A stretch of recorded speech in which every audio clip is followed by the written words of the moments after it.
నమస్కారం,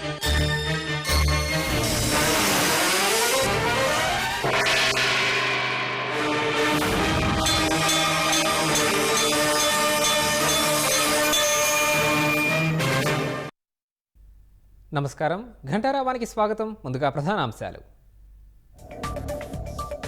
గత పాలకుల పాపాలే ప్రజలకు శాపంగా మారాయన్న సీఎం. వరద బాధితులను పరామర్శించి ప్రభుత్వ సాయంపై ఆరా.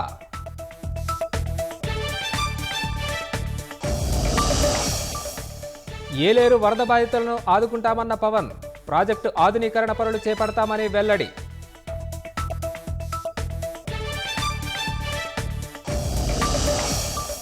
బుడమేరు గండ్లు పూడ్చిన చోట కట్ట ఎత్తులు పనులు వేగవంతం. పూర్తి స్థాయిలో లీకేజ్ అరికట్టేలా చర్యలు చేపట్టాలని లోకేష్ ఆదేశం.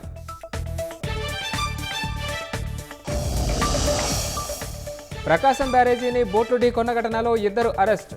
కుట్ర కోణంపై సమగ్ర దర్యాప్తు చేయనున్న పోలీసులు.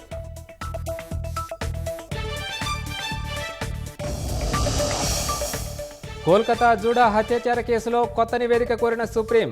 సెప్టెంబర్ 17న సమర్పించాలని సీబీఐకి ఆదేశం.